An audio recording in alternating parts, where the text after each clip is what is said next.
que cursan o que debutan con una demencia. La doctora Marcia Castillo va a estar hablando acerca de en qué tipos de demencia se presentan estas alteraciones conductuales, eh, cuál es la diferencia entre cada uno, o sea, es de inicio que se presentan a mitad de ya del progreso. ¿Qué diferencia, verdad? Solamente son las personas adultas mayores que presentan alteraciones conductuales. Hay demencias que tienen un inicio más temprano, ¿no? ¿Qué otros factores, aparte de las alteraciones neurobiológicas, pueden darnos esa sintomatología, esa alteración conductual que a veces vemos en algunos pacientes? Ya yo le estaré hablando entonces de la sintomatología, de ver cómo podemos ver más allá de la conducta. Y pues la licenciada Laura Cordero, ella le estará hablando de cómo manejar. Le estará dando algunas herramientas, algunos tips para manejar esas situaciones. O sea que básicamente los objetivos son estos, que ya les he mencionado. Brindar información sobre las demencias que cursan con alteraciones conductuales, su causa y cómo evoluciona. Cómo entender el mensaje detrás de cada conducta, cómo aprender a detectar desencadenantes emocionales y ambientales y cómo podemos mejorar el acompañamiento a través de técnicas para afrontar esas conductas desadaptativas, no deseadas, y cómo podemos anteponernos, cómo podemos prevenir. Entonces, no sé, yo dejaré de compartir.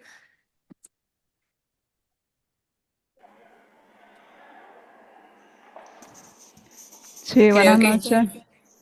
Sí, sí. estamos resolviendo una dificultad con la diapositiva, pero buenas noches a todos. Gracias por acompañarnos. En nombre mío y al igual que en nombre de Cognitiva RD, es un gran honor compartir este espacio de educación, un espacio de aprendizaje y acompañamiento que es conjunto. Eh, Siempre somos de la firme convicción de que la educación no va a cambiar al mundo, pero va a cambiar a las personas que van a cambiar el mundo y ustedes son parte de ese motor pujante que va a hacer, digamos, una relegación en la educación, porque hoy son cuidadores y en esa cadena de multiplicación de educación serán portavoces de esto que hoy se van a llevar a casa. Entonces, como ha dicho Jocelyn, a mí me toca hacer una aproximación general del espectro conductual de las demencias, los diferentes tipos de demencias y sus rostros conductuales, la cronoevolución de estos patrones, porque son a veces en algunas etapas se presentan, digamos, algunas entidades se presentan de manera más temprana, qué cosas pueden, digamos, exacerbar, cuáles son los patrones de observancia y entender que aunque todo parezca Alzheimer, no todo es Alzheimer. Partiendo tal vez desde este presupuesto, este concepto que se escucha. Sí, sí, Sí, escuchamos ajá, muy bien. ajá. Partiendo desde este presupuesto epistemológico, aunque digamos esto, que no todas las demencias son Alzheimer, sí debemos decir que el porciento mayor de las demencias son Alzheimer, debido a que dentro del rubro de los trastornos neurocognitivos, que es como ahora llamamos a las demencias a partir del DSM-5, el porciento mayor son Alzheimer. Después de ahí tenemos las demencias mixtas, donde se solapan las vasculares con la demencia tipo Alzheimer. Y como saben, la demencia tipo senil es un concepto que ya está fuera de uso precisamente para eliminar estigmas, tabúes. Luego tenemos otras dentro del rubro de las neurodegenerativas, como el Lewis, la demencia asociada a la enfermedad de Parkinson, la frontotemporal, y claro, otras tal vez menos comunes, como por ejemplo la enfermedad de Creutzfeldt-Jakob, y digamos algunas que son debidas a carencias vitamínicas, tóxicas, y que no vamos a tocar tal vez en este capítulo. ¿Y por qué es importante saber esto? O sea, ¿por qué nos compete? ¿Por qué nos toca saber eso? Porque cuando hablamos de demencia siempre ponemos como el epónimo que todo es Alzheimer. Y entonces siempre pensamos que el rostro debe ser netamente nésico, o sea, es un paciente que olvida. Y en este sentido, básicamente cuando elegimos el título o queríamos elegir el título, uno de los títulos fundamentales, bueno, ya mi diapositiva se está presentando, pero ya yo... Sí, esta era la diapositiva. ¿Qué hago aquí? ¿Cierro el micrófono aquí? Que ponga la cámara. Ya esta diapositiva la había dicho. ¿Por qué esta diapositiva está en inicio? Porque ustedes saben que Billy Joel, el cantante de Uptown Girl, entre otras canciones, escritor y cantautor muy conocido, ha escrito más de 2000 canciones. En un momento se creyó que tenía una demencia, empezó con un problema de apatía, empezaba a olvidar las líneas de las canciones y un día le dijo a su esposa que no quería hacer más conciertos porque se cayó, tenía problemas de la marcha y algún problema de control de esfínter. Pues resulta que finalmente no tenía Alzheimer, lo que tenía era una hidrocefalia a presión normal y de aquí entonces entendemos que sí, que no todo es Alzheimer. La próxima, por favor, y la próxima porque ya todo esto lo he dicho, he hablado de los... sí es importante conocer el impacto epidemiológico. Estamos hablando de que más, posiblemente 50 millones y contando más, a la última vez eran 53 millones de personas en el mundo, vivían con una enfermedad demencial y se espera que se triplifique, lo cual nos pone frente a políticas sanitarias que deben modificarse y que todos debemos apostar a un cambio, porque como siempre decimos, envejecientes somos todos. La próxima, por favor. Sí. Sí, la demencia es una entidad clínica que tiene un rostro social porque a pesar de todo sigue teniendo estigma. Y esto es lo que hace que retrase el diagnóstico. Es moral porque cuando tu madre o tu padre, que ha sido una persona púdica, una persona que siempre ha sido respetuosa, empieza a comportarse de otra forma, pues esto no toca. También cuando una persona tiene un sistema de creencia, este sistema de creencia porque tiene alteraciones a veces el lóbulo frontal, como es en la demencia frontotemporal, se deconstruye este yo, también es espiritual y es familiar porque obviamente impacta a la familia. La próxima. Y aquí me gusta señalar un poco esta partecita de lo que es el cuadro del iceberg, de las demencias. Lo que nosotros vemos cuando vemos el rostro conductual de las demencias es esa partecita de arriba, y ojalá hubiera tenido la oportunidad de señalarlo. Antes de que se desarrolle esa parte conductual, que es la que a veces rompe la quilla del núcleo familiar, porque a veces no es el problema de memoria, no es que papá o mamá olviden, no es que papá o mamá a veces se pierda a veces en la casa, la desorientación visoespacial, sino esa parte de vocalización nocturna, conducta inapropiada, es esa parte conductual lo que rompe la quilla del barco de la familia, que desestructura. Y ese es ese puntico de arriba apenas. Y fíjense que según la teoría de Jacob y Brand, pueden pasar años y años para que esto acontezca. Estamos hablando de 10 a 20 años para que aparezca la enfermedad. De modo que cuando nosotros hacemos un diagnóstico que entendemos que es temprano, muchas veces ya estamos interviniendo tarde. Por eso es importante no normalizar los signos y los síntomas. La próxima, por favor. Entonces, voy a traer un filósofo que nos enseñó más de neurología que muchos neurólogos. Y para citarlo a él, diré lo que decía Winston, que es el filósofo del lenguaje, y que tal vez es quien nos ha enseñado por qué los límites del lenguaje son los límites del mundo. Porque el lenguaje define el pensamiento, y el pensamiento es nuestra cognición, y nuestra cognición es nuestra conducta. El marco conceptual de Winston en su trabajo lógico-filosófico dice: el lenguaje no solo es un medio de comunicación, sino que también es una estructura de nuestra percepción de la realidad. O sea, nosotros nos definimos por el lenguaje. Según él, lo que podemos expresar a través del lenguaje define lo que podemos concebir, entender. Esto implica que si no tenemos palabras para describir algo, no podemos pensar en ello. Y aquí vemos una parte que se llama el determinismo lingüístico. Por lo tanto, los límites de nuestro vocabulario y de nuestro lenguaje determinan los límites de nuestra experiencia, o sea, tanto nuestro mundo interior como la comprensión del mundo exterior. Fíjense la importancia de esto, de que cuando cambia el lenguaje, la próxima, o adquiere otro cariz el lenguaje. Entonces, para caminar sobre este trayecto, y rápidamente, porque me dijeron que iba a tocar la campana, la licenciada Jocelyn Durán me amenazó si pasaba mi tiempo. Quiero hablarle de las 5A del Alzheimer, porque aunque no todo es Alzheimer, pero lo usamos como digamos, el rostro de las demencias. Hablemos de las 5A, las amnesias, las agnosias, las apraxias, las afasias y la anomia. Más allá de caer en un lenguaje muy tecnocrático, diremos que amnesia es la pérdida de la memoria, pero son muchas memorias, memoria visoespacial, memoria biológica, memoria histórica, memoria de trabajo, memoria temprana. Es decir, que una memoria puede abarcar muchísimos aspectos.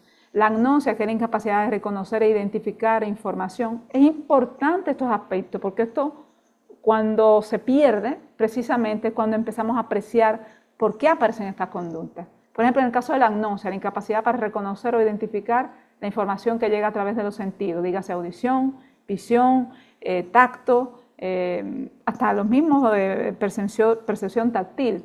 Apraxia, que a pesar de tener tu motricidad preservada, tú no puedes ejecutar un acto motor coordinado. La afasia, la incapacidad de tú comunicarte, ya sea para comprender o para entender.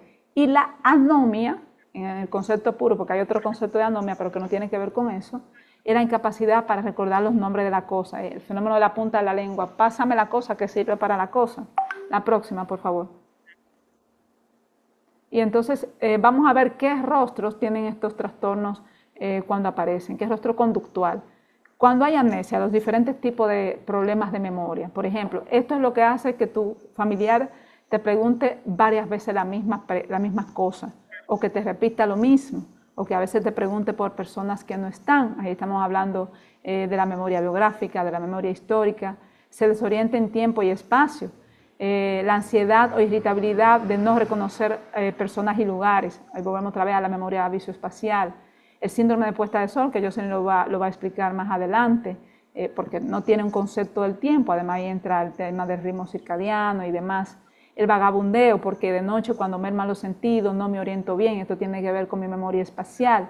La hiperbulia, que es el tema de hacer patrones repetitivos, constantes, que no tiene ningún sentido y que a veces los familiares preguntan, pero ¿por qué va y abre la gaveta y hace esto? Y eso luego lo explicarán mis demás compañeras. Fabulación y confabulación. Doctora, habla mentiras, inventa cosas, dice cosas que están fuera de lugar. ¿Por qué hace? Porque necesita esos baches de memoria llenarlo con algo. Es un mecanismo que tiene nuestro cerebro de suplir esas deficiencias o esas carencias de memoria y de hecho, cuando el paciente fabula, a veces al principio los familiares piensan que es tal vez un cambio más psiquiátrico que cognitivo. Y aquí eso a veces nos llama mucho la atención, el tema de la fabulación y la confabulación. La próxima, por favor. En el caso de las afasias, y como hemos dicho, el problema para poder comprender o expresar el lenguaje, ¿cómo se manifiesta? Una respuesta inapropiada porque no entiende lo que tú le estás preguntando, entonces te responde de otra forma. Y esa incapacidad de entender lo que tú le estás diciendo hace muchas veces que él se sienta frustrado, entonces se puede manifestar con irritabilidad, con angustia, con ansiedad, y entonces a veces puede haber un comportamiento que no entendemos y a veces está cifrado precisamente en esa incapacidad para comprender o para expresar lo que yo te quiero decir, una necesidad ya sea emocional, afectiva, un dolor, y bueno, ya por ahí vamos entendiendo un poco porque esas 5 A nos explican mucho de esa conducta.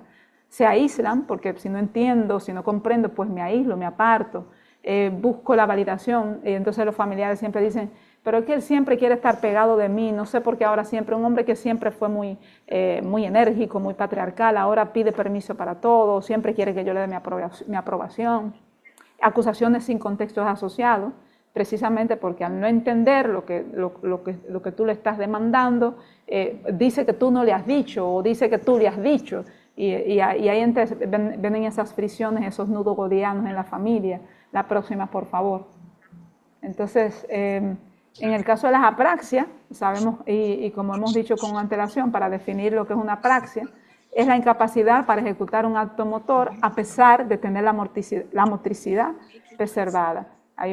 Se produce diferentes tipos de apraxia, de ideación, de ejecución, ideomotora.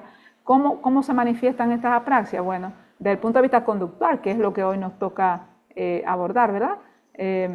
pues de la siguiente forma, no quiere vestirse, pero se niega a vestirse porque no sabe cómo hacerlo. Entonces dicen, pero que él anda, doctora, ahora no se quiere poner los pantalones, o se lo pone al revés, o se pone 2 veces la camisa, o se pone la camisa, los botones en diferentes sitios. Esos son problemas muy relacionados con las apraxias, pero que en este caso lo estamos viendo desde el lado de la conducta.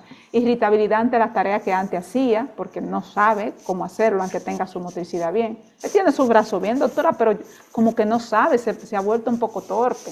Entonces, dependencia constante de los cuidadores, ¿verdad? Se niega a tomar la medicación. ¿Por qué? Porque también en ese concepto de la praxia, a veces hay una praxia de la deglución, o sea, no sabe bien cómo tragar. Y eso pasa en los estadios avanzados, pero en algunos casos puede haber otro tipo de apraxia, en algunas entidades donde la apraxia puede ser muy temprana, por ejemplo, en la demencia córtico-basal, que es un parkinsonismo atípico, pero no voy a entrar en esos meandros porque me tendría que detener. Se niega a las terapias. ¿Por qué no quiere ir a las terapias o a hacer cosas nuevas? Precisamente porque tiene, primero, aunque tal vez pueda entender que la necesita, pero cuando va la primera vez no sabe cómo hacerlo, entra en una rumiación, o sea, se siente ansioso, se siente angustiado y no quiere ir, definitivamente no quiero ir a terapia y no quiero hacer cosas nuevas. La próxima, por favor. Las agnosias. Aquí vemos la celotipia. ¿Por qué? ¿Por qué hay celotipia? No conozco la persona que estoy viendo y ahí recordamos el famoso libro de Oliver Sacks, El hombre que confundió a su mujer con un sombrero, que también se asocia mucho al síndrome del impostor, ese señor que se parece a mi esposo pero no es mi esposo, o aquí entra un hombre que dice que es mi hijo pero no es mi hijo, ese es el síndrome del impostor por la prosopagnosia, que es la agnosia de los rostros y que es un rostro conductual de la agnosia.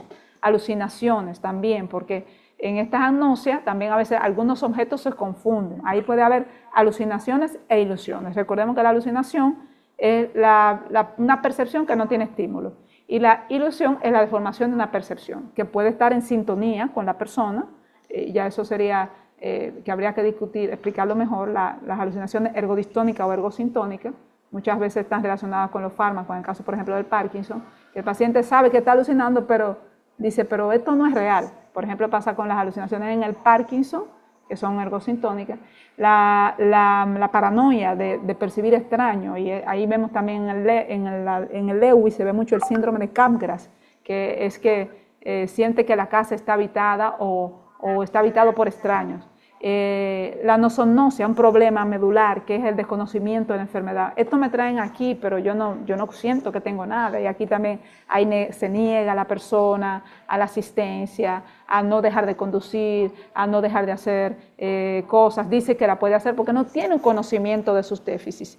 Y es un problema a veces que puede abocarse a que la persona se lesione o a que pueda caer en acciones de riesgo porque no puede medir qué él es capaz de hacer y qué no hacer. También puede tener una agnosia para manejo del dinero, que también puede a veces colindar con problemas ejecutivos. ¿Qué pasa aquí? El paciente dilapida el dinero o dilapida bienes o es mezquino porque no sabe medir, pero nosotros lo vemos desde ese rostro, pero es que ahora él le da dinero a todo el mundo, es que ahora no quiere dar dinero porque él no sabe medir esos bienes, tiene agnosia en ese sentido, o sea, desconoce. La próxima, por favor, alteraciones de las funciones ejecutivas.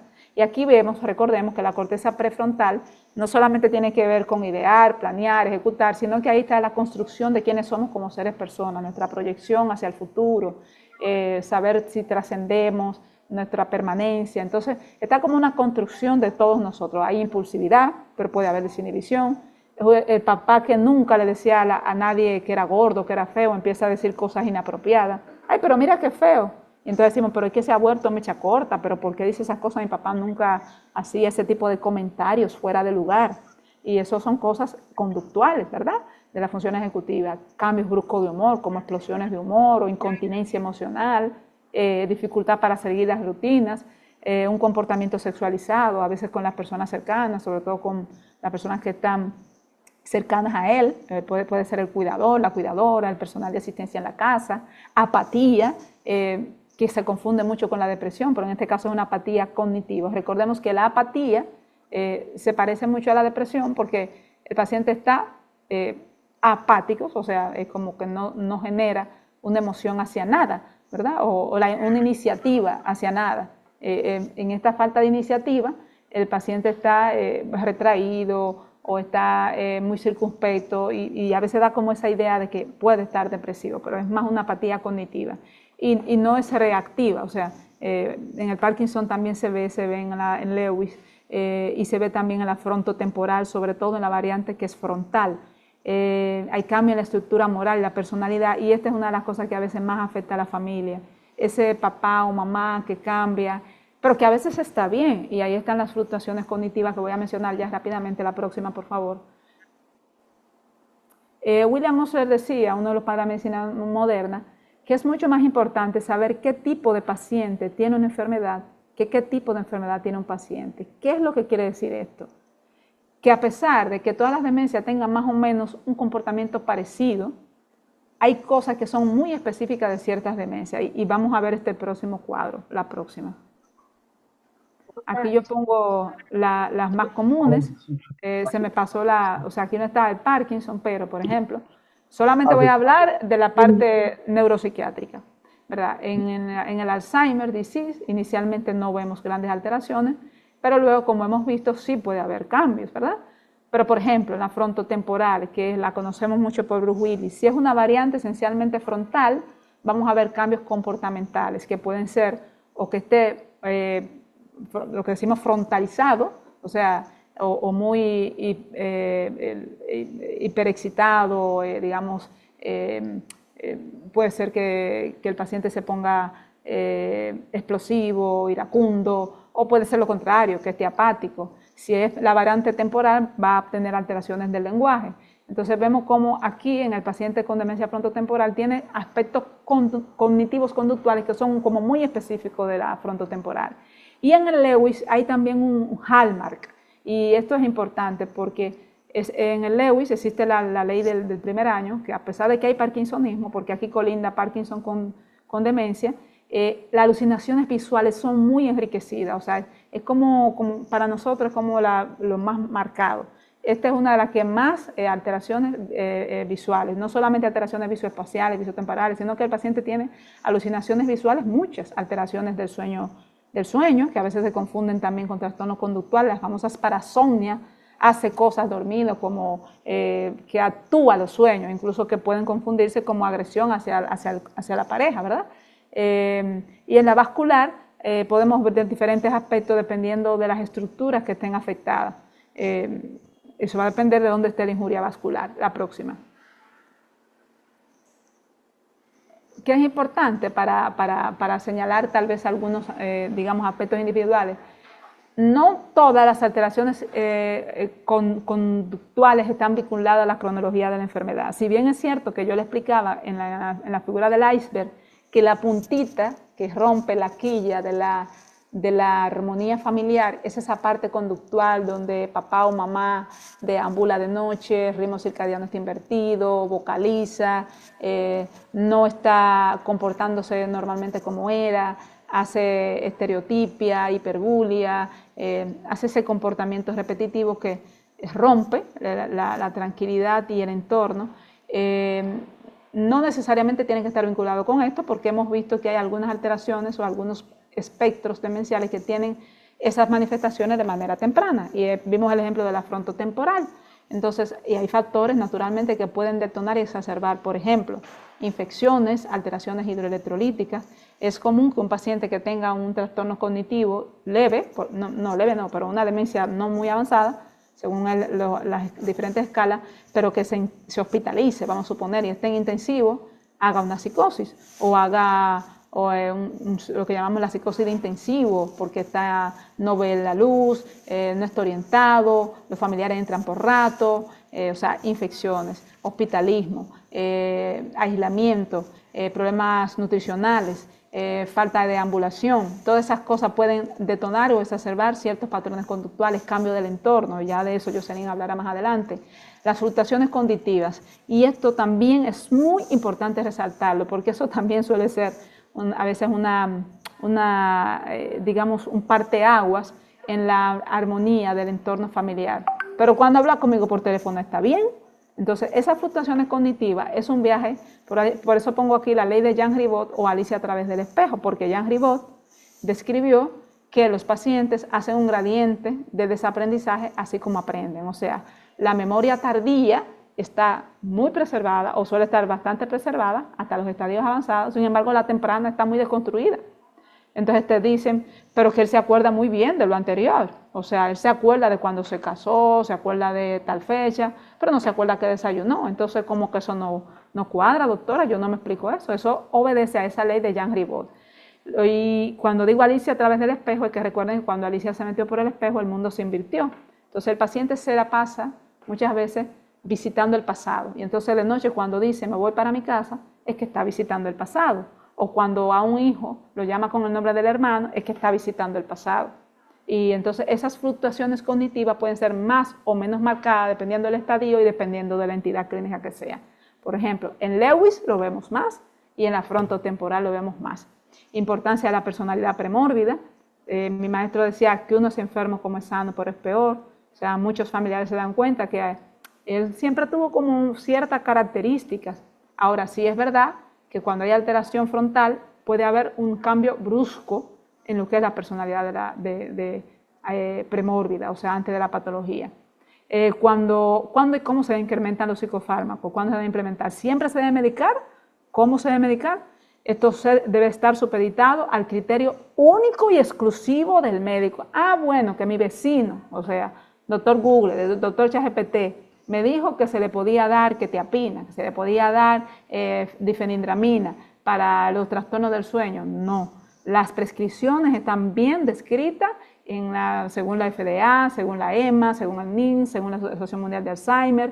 Hay criterios específicos para medicar porque los psicofármacos son una espada de Damocles. Hay que saber qué se medica, cómo se medica, cuándo se medica y requieren una farmacovigilancia. Tampoco puede usted ni poner ni quitar fármacos porque los psicofármacos tampoco se desmontan rápido. Y los fármacos aprobados para los espectros conductuales son específicos. Para el Parkinson, algunos, como la prima Saberina, no voy a entrar ahí. Para el Alzheimer están aprobados, por ejemplo, el desiprazol y algunos como los atípicos. Priorizar eso.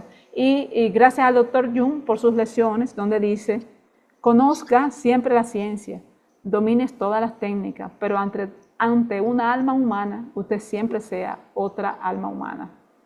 No sé, Jocelyn, si me queda tiempo o no, para mi última diapositiva, que toma 3 minutos. Dale ese breve, sí. Bueno, es un video. Este video busca simplemente concienciar de cómo el paciente vive desde adentro la enfermedad, porque nosotros lo estamos viendo desde afuera, ¿verdad? Pero verlo desde adentro, bien personificado, ustedes lo viven de cerca más que nosotros, pero tal vez entenderlo no es tan fácil. Cuando entendemos lo que pasa dentro de ese cerebro que ya tiene un lenguaje que se va deconstruyendo, solamente nos queda un solo lenguaje. Y es el lenguaje que todo lo mueve, que es el lenguaje del amor, que también es el lenguaje del conocimiento, porque yo puedo dominar las lenguas angélicas, las lenguas extranjeras, pero si no tengo amor, soy como un platillo que resuena en un metal, ruido y nada más. Así que si el video lo puede pasar, al menos un pedacito, pues estaría súper bien. No lo puedo reproducir desde aquí, pero envíamelo y lo pasamos después de la participación de Jocelyn. Ok, pues adelante, yo me quedo aquí y para el final entonces las preguntas. Sí. Bueno, gracias a la doctora Marcia Castillo por esa excelente participación. Eh, a ver, ¿qué nos quedamos, con qué nos quedamos de lo que dijo la doctora Castillo? Que yo quiero recargar. Nuestro cerebro cambia, ¿verdad? Cambia cuando envejecemos, porque todo nuestro cuerpo cambia. Ya nuestra forma de responder a los estímulos, de procesar la información en un cerebro normal, o sea, un cerebro envejeciente sin alteración, es diferente. Todas nuestras capacidades van cambiando, sobre todo en una persona que tiene demencia o que tiene deterioro cognitivo.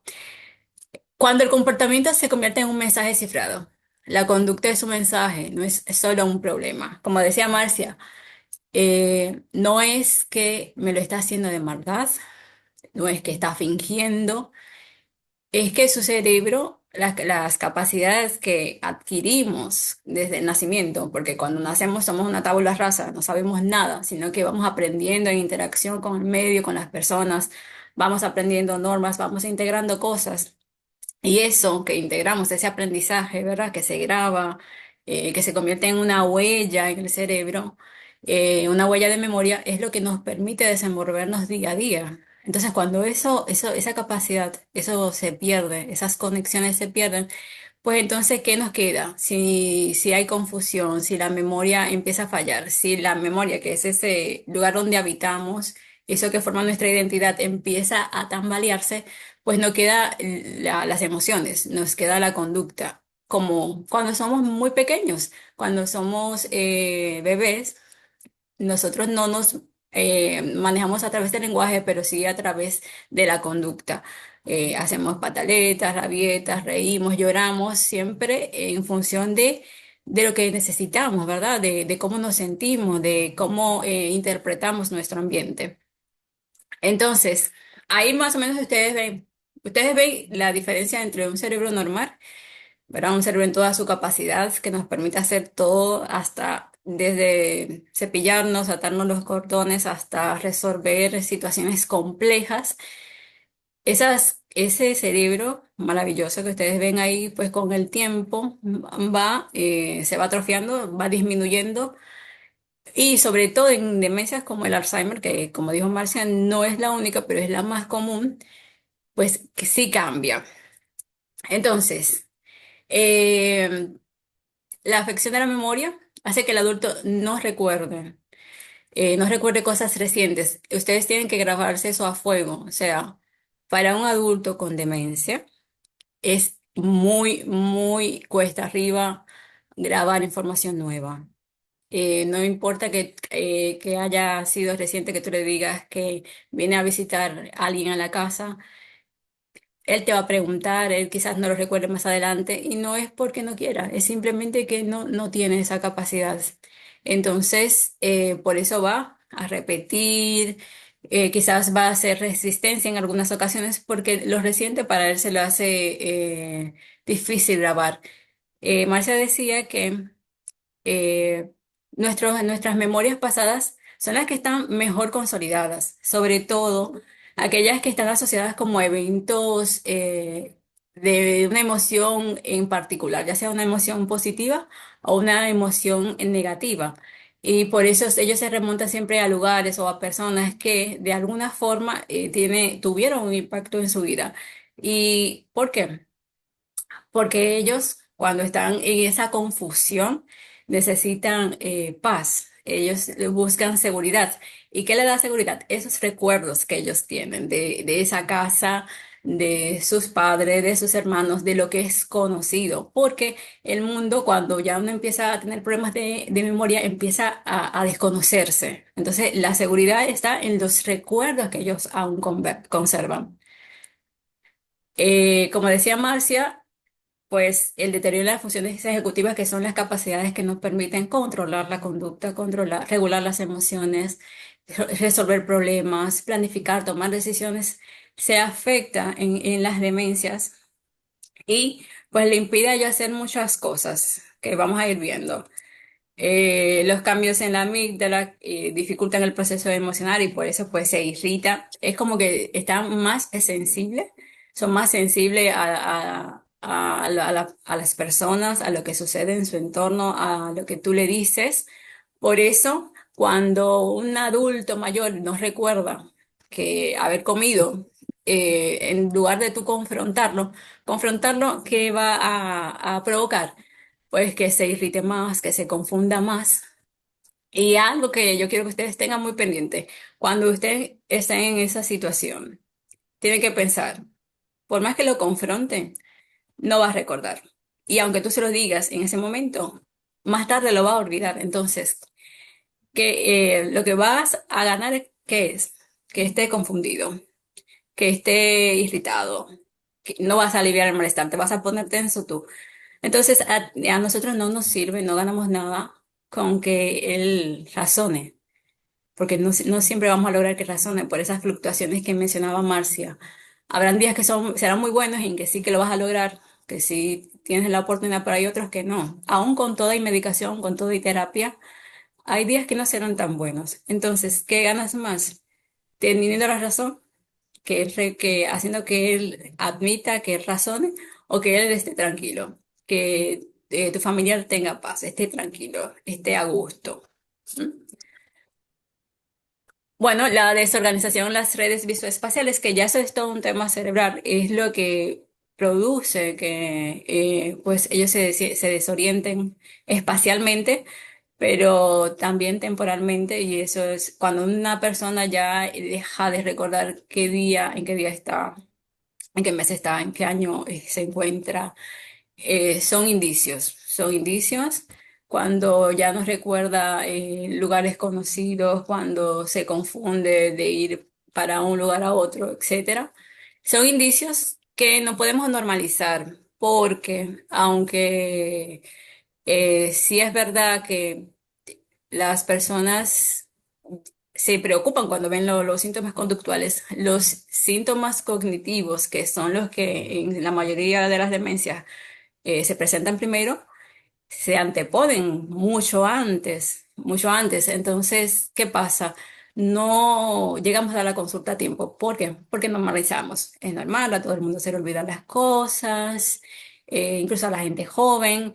Eso es cosa de la edad. O sea, todavía ese discurso yo lo escucho mucho en la consulta. No, a mí se me olvidan algunas cosas, pero usted sabe que eso ya uno está mayor, no está viejo y no. O sea, tenemos que disociar esa idea de que tener problemas de memoria es sinónimo o es directamente proporcional a la edad que se tiene. O sea, porque vayamos envejeciendo, porque seamos mayores, no deberíamos tener más problemas de memoria. Para cada etapa sí hay un funcionamiento esperado, pero se debe tener la capacidad de consolidar, de recordar, o por lo menos de no olvidar por completo. Yo voy a mencionar algunas de las conductas que tocó la doctora Marcia y vamos a ver detrás de esas conductas. Siempre hay un mensaje. Yo quiero que ustedes aprendan a identificar qué es lo que está queriendo decir mi familiar que tiene demencia con eso que está haciendo. O sea, dejemos de mirar la molestia, el problema.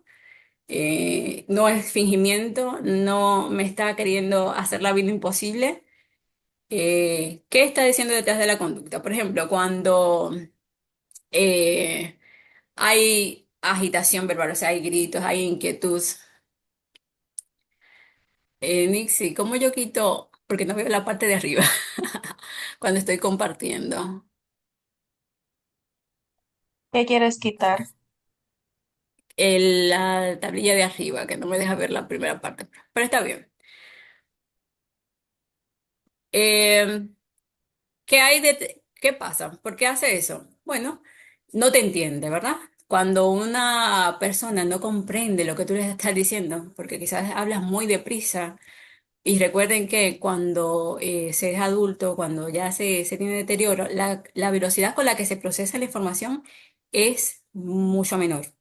Es decir, que una persona tarda más en comprender lo que tú le estás diciendo, en captar qué le estás queriendo decir con eso. Y sobre todo, si tú no estás enfocando, si tú no te estás cerciorando de que la persona te está mirando, de decirle, de seguir ciertas normas que luego Laura va a compartirnos, pues va a generar confusión y va a provocar ansiedad. O sea, no entiendo, no sé qué es lo que quiere, puede irritarse, puede provocar agitación verbal, puede agredir, puede ofender.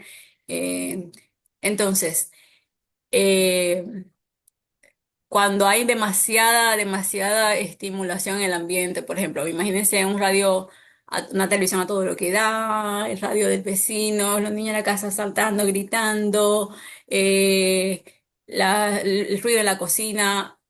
todo eso pues causa que la persona se altere, ¿verdad? La sensación de amenaza, los cambios emocionales. Como dije, ¿verdad? La persona no fija, no recuerda. Y si viene un desconocido a la casa, que él no sabía que iba a venir o no recuerda quién es, puede tener miedo. Si se topa de repente con la persona, es por poner un ejemplo, ¿no? Y se puede sentir amenazado. ¿Quién es este? Incluso si uno mismo que vive con la persona, si va a tocarle, si va a hablarle así de repente, si la persona está preparada para esa interacción, se puede espantar, se puede sentir miedo, ¿verdad? También, pues el dolor no verbalizado, como dijo Marcia, pasa con muchos adultos con demencia que no te saben explicar con exactitud qué tienen, qué malestar tienen. Por eso es bueno que se lleven, que hayan revisiones periódicas de diferentes disciplinas. Por ejemplo, en odontología, los dolores de muela no resueltos, los problemas visuales, los problemas auditivos. A veces vienen personas a la consulta que tienen problemas de memoria, pero veo que tienen un problema de auditivo terrible que no ha sido tratado y entonces, ¿cómo tú sabes que no estás recordando, que no que estaba confundido, no está prestando atención? Se está aislando, o sea, no escucha bien. Entonces hay cosas que hay que ir resolviendo, que hay que ir mirando antes de tomar la decisión, por ejemplo, a llevarlo al psiquiatra porque ya le está demente, ya él está que se irrita. No. Entonces, a ver, el mensaje, desde compartir, el mensaje detrás de esas conductas es, no entiendo, me siento inseguro, estoy incómodo, eso es lo que te está diciendo. Cuando él se agita, cuando grita, cuando se mueve, se inquieta, él te está diciendo que se siente inseguro. Tú tienes que ver que detrás de esa conducta hay inseguridad, que hay confusión, que hay incomodidad. La deambulación, bueno, cuando falla la orientación visoespacial, obviamente, la persona, pues, o hay menos luz, le cambian las cosas de lugar, tú cambias de repente todo, o él está en un ambiente desconocido, un ambiente nuevo, pues obviamente se va a sentir inquieto. En la noche ocurre mucho lo que es la deambulación, cuando ya está todo oscuro, que se levanta de repente al baño, pero no reconoce nada alrededor, no puede ver nada alrededor.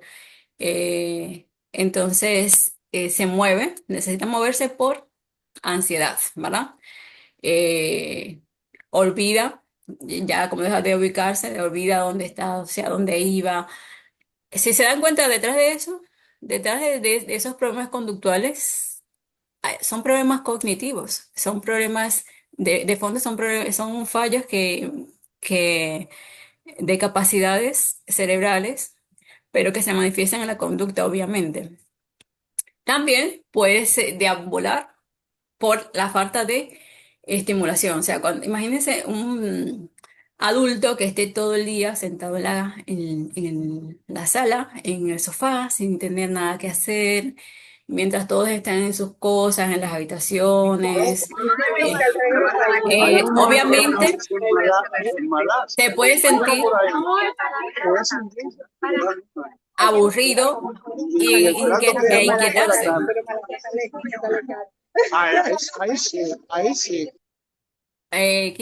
¿Hay alguien que tiene el micrófono abierto, por favor? Ya, sí. Ok, ¿qué mensaje hay detrás de eso? Bueno, estoy perdido, necesito sentirme activo, no sé dónde estoy. Eso es lo que te está diciendo con esa conducta. Cuando empiezan a acumular objetos o empiezan a ocultar, obviamente, como su memoria está afectada, tienen miedo, pueden tener miedo de perder las cosas. Eh, Tienen desconfianza. Por ejemplo, cuando llega una persona nueva a cuidarlos al inicio, y más si no interactúa, si él no tiene que ver con ese desenvolvimiento, con esa decisión, con esa persona, puede sentir desconfianza, incluso también con las personas conocidas. Puede llegar a tener desconfianza y empieza a guardar cosas porque eso le proporciona seguridad y es lo Y que eso es una ellos están práctica. buscando, sentirse No se va a seguros. tocar. Ábrela. Y aparte de que, ¿qué pasa con el adulto mayor cuando tiene demencia? Deja de tener control. Deja de tener control sobre las decisiones, sobre lo que come, lo que se pone, hacia dónde va, a qué hora se acuesta. O sea, deja de tomar, muchas veces lo cohibimos de tomar decisiones, lo privamos de esa facultad y, yo he visto así en la consulta pacientes que se sientan, pues ya yo no soy, ya yo no hago nada en esa casa, yo voy donde me llevan. O sea, pasaron de ser de quienes tomaban las decisiones importantes, de quienes ofrecían el consejo a todo el mundo, a ser conducidos. Y eso obviamente le va a generar malestar. Entonces, muchas veces detrás de esa conducta lo que te están diciendo es que necesito tener control sobre algo, y entonces tengo control de mis pertenencias, las guardo, las protejo. Como no puedo proteger mi memoria, protejo mis pertenencias. Tengo miedo de perder las cosas, no quiero que se me pierdan, no quiero extraviarlas. La repetición constante, obviamente, no se van a acordar de que te dijeron, te preguntaron por el niño que a qué hora llegaba, no van a recordarlo y para sentir seguridad, como dije, pues van a ser repetitivos. Cuando ellos pues se sienten ansiosos en el ambiente o con las personas que están, pues van a ser así, van a ser repetitivos como yo ahora. El mensaje cifrado. Detrás de eso es que no recuerdo lo que me dijiste, necesito que me tranquilices. La negativa a bañarse o a comer. Bueno, esto puede ser debido a, primero que pueden sentir vergüenza, porque, por ejemplo, ellos son algunos, los que tienen conciencia de enfermedad o que no están muy desfrontalizados, pues que su hijo lo vea desnudo, o que otra persona lo bañe, es como que se sienten avergonzados. Eh, También puede ser por la percepción de los estímulos. Para ellos cambian. Usted sabe que la persona, por ejemplo, con la edad va perdiendo el gusto, ¿no? Y por eso hay personas que cuando cocinan ya, tú ves, pero que está cocinando más salado, porque ya no percibe los sabores igual que antes, y así también la percepción de térmica cambia, o sea, quizás pueden tener más frío que nosotros, no perciben los estímulos igual que nosotros, pueden sentir las cosas más calientes que nosotros, entonces pueden presentar negativas a comerse algo, a ducharse, y también por una cuestión de preparación, ¿no? O la náusea que mencionaba Marcia también, de esa falta de capacidad para reconocer la ducha, para reconocer el entorno, para saber ubicarse. Entonces, detrás de esa conducta, lo que te está diciendo tu familiar es que tiene miedo, de que no entiende lo que pasa, o que no tiene energía también, porque cuando hay apatía, cuando ya el adulto mayor pues entiende que se siente inútil, entiende que los días pasan sin más, está aburrido, no tiene quien le preste atención, quien se siente a hablar con ellos, pues puede sentirse desanimado, desmotivado, sin energía. El síndrome del ocaso, empeoramiento de confusión, irritabilidad o inquietud al final del día. En los adultos mayores hay una alteración eh, del ciclo circadiano, ¿verdad? Que es lo que el ciclo que nos permite, por ejemplo, despertar. Y sobre todo en adultos que están todo el tiempo encerrados. Nosotros necesitamos en la mañana tomar sol. O sea, eso regula, es como los relojes de cuerda que se usaban antes, que había que darle cuerda para que empezara a marchar. Entonces nosotros, por ejemplo, necesitamos tomar sol en la mañana para que nuestro ritmo se regule. Y tenemos muchos adultos mayores que no salen en la mañana, no los sacamos a tomar el sol. Siempre se la pasan encerrados. Incluso hay de adultos mayores que se levantan muy tarde, desayunan muy tarde. Todo su ciclo está totalmente alterado. Entonces acumulan fatiga. eh, Cuando empieza a oscurecer, por ejemplo, en estas fechas navideñas, que ustedes ven que ya a las 6 de la noche parece que es mucho más tarde, ese cambio genera mucha confusión. Sobre todo cuando el cambio es como así dramático y no se va adecuando al ambiente para que el adulto pues vaya preparándose, ¿no? Cuando hay una iluminación inadecuada, no hay referencias ambientales en el lugar para que el adulto se sienta eh, seguro y pueda identificar algo del lugar. Por eso, los adultos que, por ejemplo, tienen que rotar entre casas de los hijos, tienen muchos problemas. ¿Por qué? Porque no llegan a acostumbrarse, o sea, dejan su entorno, lo que ellos conocen, lo que es seguro para ellos, y entonces hoy una semana estoy aquí, pero no me grabo esto porque ya la semana siguiente voy a estar en otra casa. O sea, y todos esos objetos no son míos, son desconocidos, no me pertenecen, no son mis pertenencias. Entonces, ¿qué te está diciendo el adulto mayor? Que el ambiente le confunde, que está exhausto, que no se siente seguro. Para detectar podemos prevenir o podemos tratar de identificar esas conductas y para eso hay un método, el método ABC que se utiliza mucho en psicología. A de antecedente, B de behavior, que es conducta, y C de consecuencia. Así tú puedes comprender qué está provocando. O sea, en lugar de mirar la conducta predispuesto, ¿no? Vamos a mirarla libre de prejuicio y vamos a tratar de entender qué está pasando, o sea, qué ocurre. ¿Qué ocurre antes de que la conducta aparezca? ¿Qué es lo que hace y qué es lo que mantiene esa conducta?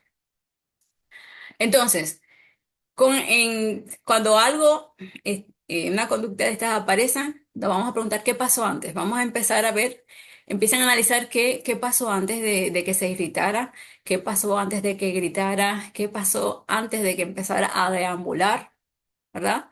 ¿Qué es lo que hace? Se para, mira la ventana, da vueltas, vuelve y se sienta en el sillón. ¿Qué es lo que hace? ¿Y qué pasa después? ¿Qué ocurre? ¿Qué tú haces? ¿Cómo responde? Todas esas cosas son importantes. Entonces, debemos observar el comportamiento sin juzgar, identificar qué lo desencadenó, analizar qué resultado tiene la persona con esa conducta y así, solamente identificando qué desencadena la conducta, podemos hacer ajustes, ya sea en el ambiente o en la forma de nosotros comunicarnos. Entonces, yo les dije, ustedes vieron que detrás de cada conducta, ¿verdad? Hay un mensaje cifrado, que la molestia, que la repetidera, que la deambulación, que la agitación no viene porque sí, y no viene porque él, se siente nos quiere molestar, sino porque hay inseguridad, hay confusión, etcétera. Entonces, debemos buscar reforzar conductas que sean tranquilas y no la agitación. Y para eso, vamos a entrenar un poquito. Ahora, yo tengo este casito, se llama Doña Carmen y la repetidera del colmado. Yo le voy a dar detalles de lo que pasa con Doña Carmen, qué hace, qué le ocurre y vamos a tratar de identificar ese antecedente, esa conducta y esa consecuencia, ¿de acuerdo? Aquí en esta parte pueden participar, vendría bien porque así no vamos limando, ¿eh? Doña Carmen tiene 82 años, tiene Alzheimer y está en etapa intermedia, ¿eh? Vive con su vieja en Barahona y cada tarde, cerca de las 5 p.m., en repetidas ocasiones pregunta, ¿ya fuiste a colmado a comprar el pan? Aunque hayan comido. Entonces ella se levanta, camina hacia la puerta, vuelve a sentarse y hace esto varias veces. La hija que está en la cocina, ya cansada, levanta la voz y le dice, mamá, ya te lo dije 20 veces, no hay pan. Entonces, el contexto, cómo está el lugar? La casa está un poco más silenciosa que en la mañana. Su hija está en la cocina, pero sin interactuar directamente con doña Carmen, mientras que esta, o sea, doña Carmen, se encuentra sola sentada en la sala. Antes, en casa de doña Carmen, justo a las 5 p.m., solía pasar el panadero. Entonces, ¿cuál es la conducta ahí? ¿Cuál es la conducta molesta? A ver, alguien de que me diga. ¿Se vale equivocarse? No sean tímidos. La repetición. La repetición, ¿verdad? Repite constantemente la misma pregunta. ¿Qué otra cosa?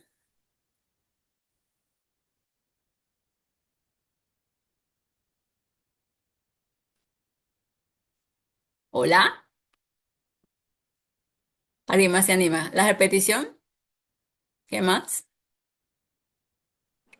De las conductas que hemos mencionado, ¿qué otra presenta doña Carmen? Creo que Yulisa Peña quiere decir algo. Sí, Yulisa. Bueno, la señora, como explicó la doctora Castillo ahorita, la señora se está yendo al pasado, Exacto, sí. a su recuerdo seguro de cuando pasaba el panadero. Ujú, exacto. Se evoca ese pasado, ¿no? Entonces, ella, primero, eh, repite mucho, y eso es quizá algo cansón para algunos, y más si están muy atareados. Y además, empieza a deambular. Imagínense la hija que está ocupada en la cocina, ¿verdad? Y que tiene que estar pendiente de que si mamá se levanta y que para dónde va. Eso, pues, ¿verdad? Puede causar preocupación, y más si uno está ajetreado, ¿no? Entonces, la bajada de estímulos, esas son las conductas. El antecedente es lo que tú mencionaste, Yulisa. En ella, como ella está aburrida, ¿qué hace su memoria? ¿Hacia qué va? Si necesita sentirse segura. Toda su memoria emocional le dice, recuerda que a esa hora se compraba pan. Allá se va hacia ese pasado, ¿verdad? Y entonces empieza a emitir las conductas que ya dijimos. Repite muchas veces, se mueve inquieta. ¿Mm? Entonces, ¿cuál es la consecuencia? Bueno, hay una respuesta impaciente por parte de la hija, levanta la voz. ¿Y qué va a hacer eso? Pues va a reforzar la inquietud de doña Carmen. Ella no se va a quedar quieta, ella va a seguir preguntando. Incluso se puede irritar, se puede sentir mal, puede empezar a llorar por la forma en que le habló su hija, ¿verdad? Entonces, fíjense cómo eh, el no, el actuar impulsivamente, nosotros somos los que estamos bien. Nosotros no tenemos demencia. ¿M? Y aunque sí podemos estar sobrecargados, y la sobrecarga en los cuidadores es un problema que ya tratamos hace un tiempo, ¿verdad? Que nos puede hacer actuar de forma inapropiada, de forma inadecuada, y puede exacerbar un problema, una situación que ya se está presentando. Nosotros somos los que tenemos las herramientas para calmar esa situación. Entonces, ¿qué preferimos tener? ¿La razón? ¿Razonar con el paciente, o que esté tranquilo, o que esté en paz? ¿Mm? Yo creo que una de las cosas que más confusión trae es esa de decir, ya te dije, pero si tú ya comiste, tú no te acuerdas, él no te acuerdas, tú no recuerdas. Eso genera más confusión, eso genera vergüenza, eso genera malestar porque no se acuerda, no se acuerda. Y una persona que es consciente de su déficit se va a sentir mal. Eso le va a generar mucho más malestar. Entonces, ¿qué hubiese podido hacer la hija de doña Carmen en ese momento? Pues, si ella sabe que todos los días, en la tarde, ella va a empezar con la preguntadera del colmado, sentarse unos momentos con ella, hablar con ella, hablar de cómo era su infancia, ay, de cosas que le contaba, poner conversación. ¿M? Sí, cuando la señora Carmen le pregunta, lo bueno que nosotros podemos hacer es no confrontar, sino redirigir la pregunta, o sea, seguir el hilo, sí, o sea, no tallar el hecho realmente de que no es así, no esto, sino buscarle una vuelta, ¿no? Mamá, ya compramos el pan temprano, todo está bien, no te preocupes. ¿Tú te quieres sentar conmigo un ratito? O mira, tú sabes. Ahí redirigimos la conducta, ofrecemos otra actividad. ¿Tú sabes qué pega bien con un pancito, un café con leche o un juguito? ¿Tú me quieres acompañar a la cocina? Vamos a bebernos un jugo. Si tú quieres, te preparo el pan, no sé, ¿verdad? Entonces, ¿cómo podemos acompañar en la tormenta sin convertirnos en el viento? Antes de que aparezcan esas conductas difíciles, vamos a empezar a identificar esas cosas que hacen, esas cosas que pasan. ¿Por qué pasan? ¿Qué sucede antes? ¿Qué está ocurriendo en el ambiente? Ahí está sobreestimulado? ¿Está aburrido? Empecemos a utilizar ese ABC. O sea, está negándose a bañar. Pero qué está pasando antes? Tú lo despertaste de repente y lo metiste rápido al baño porque hay que ir a la consulta con el médico. O sea, no hubo una preparación de papá, dentro de un rato nos vamos a bañar, que tenemos que salir, vamos al médico. O sea, no hay un preámbulo a eso. Hay muchas cosas que podemos hacer. Por ejemplo, las rutinas son muy importantes. Las rutinas siempre al adulto mayor le va a brindar seguridad. eh, Tiene que levantarse, tratar de que se levante siempre a la misma hora, hacer las comidas en horarios establecidos. Si come poco, por ejemplo, no solamente hacer tres comidas, no querer que se coma todo, sino en medio de esas comidas hacer pequeñas meriendas.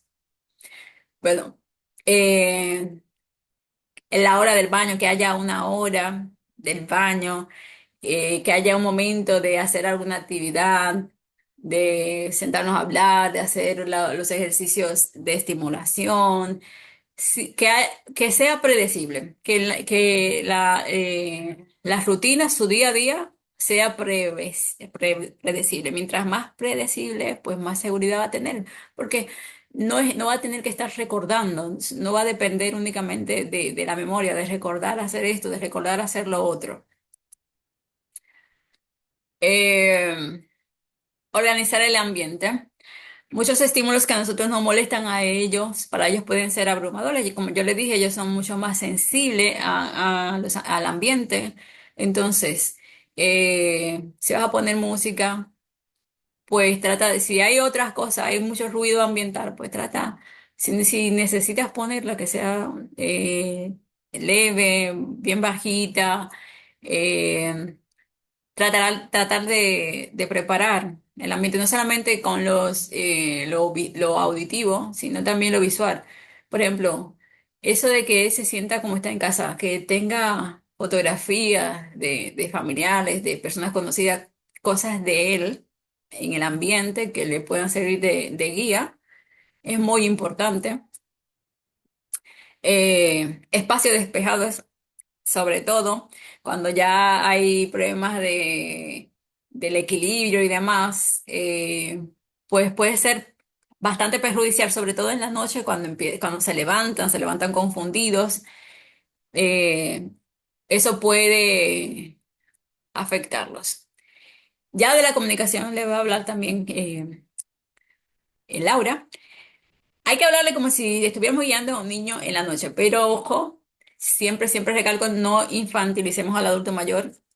Cuando empezamos a infantilizarlo, lo estamos restando, le estamos denigrando básicamente porque ellos entienden que son nuestros mayores, que son nuestros padres, y no les sienta bien que lo estemos infantilizando, que lo estemos tratando como si fueran niños. Ellos no son niños, son mayores que tú, se merecen respeto, merecen dignidad. Así que es ya las pautas la irá dando Laura en este sentido. Ahí hay algunas pocas, usar frases cortas, dar una instrucción a la vez, etcétera. Y anticiparse a las necesidades antes de ver que si tenemos una rutina, podemos tener cubierto muchas de esas cosas, de que no tenga hambre, y si controlamos el ambiente, pues que no sea muy caluroso, que no sea tampoco demasiado frío. eh, Tenemos que observar cómo se expresa, si, cómo se siente. A veces solo observando podemos ver si siente malestar, ¿m? Si está aburrido, si está ido. O sea, es prestar un poquito más de atención. Y ya, eso es todo. Ahora nuestra compañera Laura seguirá con la otra parte. Déjenme proyectar.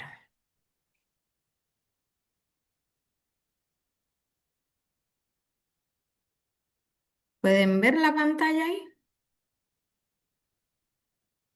Perfecto, ¿me Sí, escuchan bien? Pues buenas noches, mi nombre es Laura Cordero, como anteriormente pues le había comunicado mi compañera.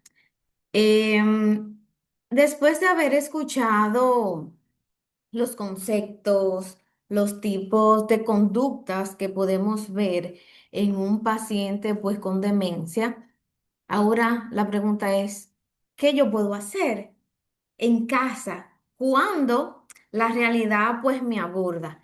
Que es muy importante aclarar. A veces conceptualmente es como muy fácil entenderlo, pero al final en el día a día, con el trabajo, con el estrés, ¿qué va a pasar?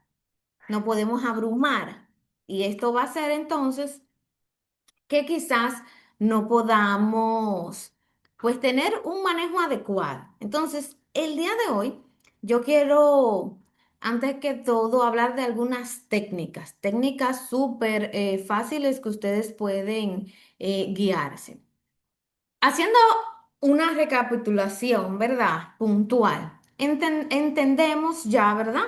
Que la demencia va a alterar diferentes áreas, como el lenguaje, la memoria, las funciones ejecutivas, la resolución de problemas que tenga, pues, el adulto mayor y la conducta. ¿Qué es lo que pasa? Que estos cambios conductuales muchas veces van a pasar porque al final es la forma en que este adulto mayor puede expresar lo que necesita, pero ya por estas lagunas que tiene, pues entonces no sabe cómo comunicarlo.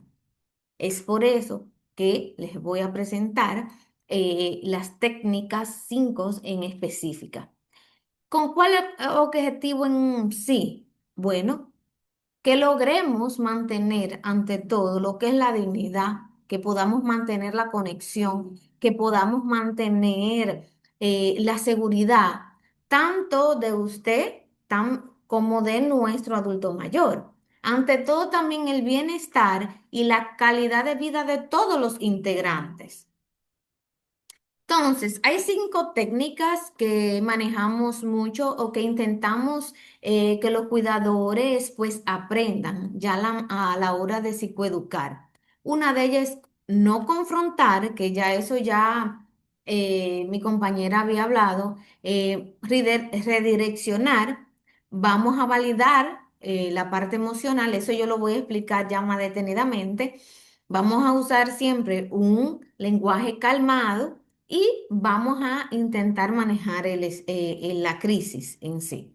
Entonces, vamos a ver, ¿qué es confrontar? Al final, cuando un ser humano confronta a alguien, es intentando hacerle entender nuestro punto de vista. Para eso es que confrontamos. Sin embargo, cuando hay un paciente ya con una demencia, un Alzheimer, un trastorno neurodegenerativo en sí, esto no va a funcionar. Como ya les explicaron, porque no tienen esas capacidades ya de poder comprender. Entonces, al final, hay que evitar discutir, hay que evitar corregir o forzar a que recuerde. Y me detengo aquí. Si una persona ya comió, por decir algo, eso pasa mucho con una paciente mía, ella se le olvida que come. No podemos estar cada vez que ella pregunta, ¿qué yo voy a comer? ¿Qué yo voy a comer? O ya comí, intentar que ella recuerde que comió. Ah, se le puede decir ya, vamos, estamos preparando. En ese estamos preparando, ella se calma y ya no se agita. Y así usted puede mantener más el control. Ahora, si usted dice, sí, ya tú comiste, ya tú me lo has mencionado 30 veces, la paciente, ¿qué va a decir? O el familiar, no, yo no he comido, porque realmente no se recuerda. Bien, entonces es muy importante no confrontar ni discutir. Al final, ¿qué es lo que hace la confrontación? Aumenta la ansiedad, la resistencia y evita, denme un momentito. Bueno, ya no importa. Evita también mencionar frases como, eso no es así, tú estás confundido, eso no pasó, porque para la persona sí ha pasado y sí está en su versión, en su idea de que así son las cosas. Un ejemplo, otro ejemplo que podría yo dar de esta situación o de alguna situación es, si insiste que debe ir, ejemplo, a trabajar, evitar decir, ya estás retirado, ya tú te jubilaste, porque es bueno redireccionar, que eso es algo que yo voy a explicar más adelante. También si dice, quiero ir a ver a mi mamá, cuando quizás ya la madre ha fallecido, no es bueno recordarle que la madre falleció, porque eso entonces puede abrir otro capítulo de conmoción emocional, de llanto, y entonces también esto usted no va a saber quizás cómo lidiarlo. Entonces, es importante que si dice, ejemplo, quiero ir a ver a mi mamá, decirle, bueno, quizá más adelante, y usted dirá, pero eso es mentirle. No, no es mentirle, simplemente es para que la persona esté calmada y yo le aseguro que en 5 minutos ya no va a tener quizás esa insistencia de que quiere ir a ver a su madre. Bien, al final, ¿cuál es la meta de esta técnica? Reducir la tensión y mantener esta conexión emocional con su familiar. Otra de las técnicas que podemos aplicar es la redirección. Miren, ¿en qué consiste la redirección? En poder desviar la atención hacia otra actividad o estímulo. Imagínense que su familiar insistentemente dice, ay, yo me estoy haciendo o me estoy orinando, me estoy orinando. ¿Qué va a pasar? Cuando usted ya sabe que ha orinado hace 10 minutos. Entonces, es muy importante que usted vaya viendo qué frases, qué cosas pueden hacer que esa mente se dirija hacia otro lugar. En mi caso, dependiendo, como yo, ejemplo, hago la visita a domicilios, a lo que es los pacientes, a veces yo tengo bolitas porque hago estimulación y demás. Entonces, si me repiten en varias ocasiones, ay, yo quiero orinar, yo le digo, mire, fulana, pues agarre esa pelotita y vamos a contar hasta 10. Y esa persona, yo sé que ese ejercicio le gusta hacerlo. Y ya inmediatamente es uno, dos, ya. Yo le quité la idea de ir a orinar. Pero también es importante redireccionar con una voz suave, con una voz tranquila y también muchas veces hay que más que nada ofrecer alternativas. sin negar lo que desea. O sea, que en caso de que sea mucha la insistencia de ir a orinar, podemos decir, bueno, en 5 minutos podemos levantarnos e ir. O yo voy a esperar a que alguien me ayude. En ese trayecto de que alguien me ayude, puede ya esta persona olvidar esta fijación de pensamiento. Algunos otros ejemplos, podemos decir, vamos a tomar un jugo primero cuando quiere, ejemplo, salir rápidamente o ir al baño, antes de salir, ¿me ayudas un momentito a doblar, ejemplo, las toallas?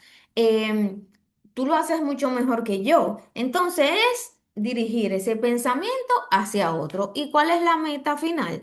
Bueno, pues que permite que la emoción se calme sin esta confrontación. Bien, otra de las técnicas es la validación emocional. Miren. Es muy importante que usted aprenda a reconocer las emociones de su familiar, de este adulto mayor, aunque lo que dice no sea real. Si hemos visto muchos de nuestros adultos mayores se fijan en una etapa pasada, principalmente cuando hay un trastorno neurodegenerativo. Entonces, ¿qué pasa? Que como esa visión del pasado, para ellos es muy latente y muy real. Ellos no ni siquiera pueden quizás percatarse, ya cuando está muy avanzado el deterioro, de que ya están quizás envejecidos. Entonces, para ellos pueden tener 40, 50 años. Entonces, es muy importante que usted aprenda a conocer a su adulto mayor, que entienda cuáles son esas cosas que siempre le mueven y no invalidarlos. Usa frases, tú puedes utilizar frases que reconozcan ese sentimiento y nunca juzgar ni nunca minimizar. Un ejemplo de esto es: tengo miedo, alguien quiere hacerme daño cuando tú sabes que en tu casa todo está tranquilo. Bueno, ¿cómo tú puedes validar esto? Bueno, debe ser muy angustiante tú sentirte así, pero yo estoy contigo, conmigo tú estás a salvo, mejor vámonos a la habitación para estar tranquilos. Entonces, son algunas frases que usted puede utilizar y cada uno la va a adecuar a cómo sea la persona. ¿Ok? ¿Cuál es la meta de esta técnica de validación, señores? Que ellos se sientan comprendidos, que sientan que usted está entendiendo ese dolor.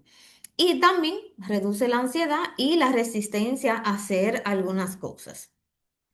Muy importante es el lenguaje calmado y la comunicación que usted pueda tener con su adulto mayor. Como decía mi compañera, hablar como quien guía a un niño en un bosque de noche. ¿Por qué? Porque hay que intentar, como ya mencionaron, no infantilizar, intentar respetar y mantener hasta cierto punto ese respeto que siempre tuvo esa persona. Bien, entonces la idea es poder calmar, poder hacer las cosas sin presionar, sin asustar, sin ser tan demandante, sin ser agresivos verbalmente, ya que esto no nos va a servir de nada, al contrario, nos va a alterar mucho más a el adulto mayor. Entonces, es importantísimo que en la comunicación, señores, frases cortas, porque los adultos mayores ya con un deterioro no tienen esta capacidad de recordar frases largas. Entonces, si tú le vas a dar de comer, tú sentarte, por decir algo, a explicarle, mira, mamá, yo te hice arroz. Bueno, va a depender siempre lo que tú quieras lograr. Pero si tú estás en el día a día rápido, en vez de estar explicando todo, porque los sobrinos vienen más tardes y tú tienes que comer ahora, no, no, mamá, simplemente di, mamá, es hora de comer puntual y preciso, sin estar alargando tanto. Siempre recordar el tono suave, ya lo he dicho anteriormente. Hablar lentamente y no solamente hablar lentamente, sino dependiendo si su adulto mayor tiene problemas de audición, que hay que eso tenerlo en cuenta. Un paciente que tiene problemas de audición, a veces la comunicación se dificulta. y a veces más si son parejas. Eh, ok, se puede dificultar. Entonces, la idea es que si tú sabes que tu adulto mayor tiene problemas de audición, entonces no solamente es lento, es que articules bien para que el adulto mayor pueda entenderte mejor.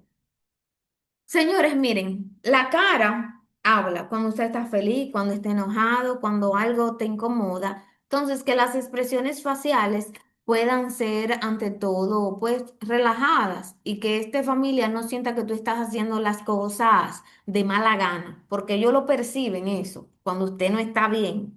¿Ok?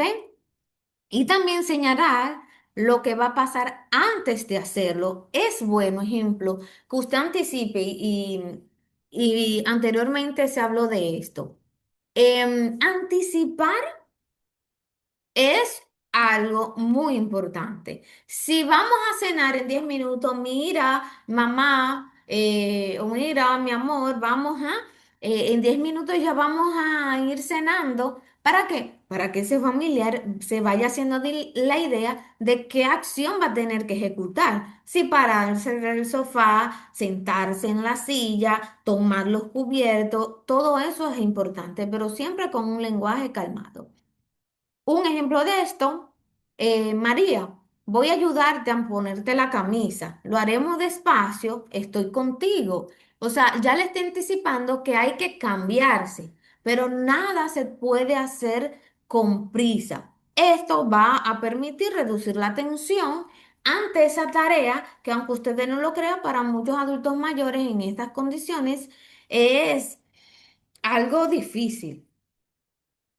Y también está la técnica de manejo de crisis.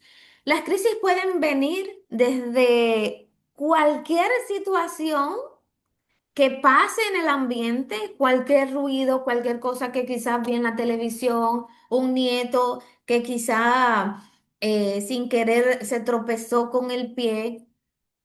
Por cualquier situación puede haber una crisis. Ahora, ¿qué pasa?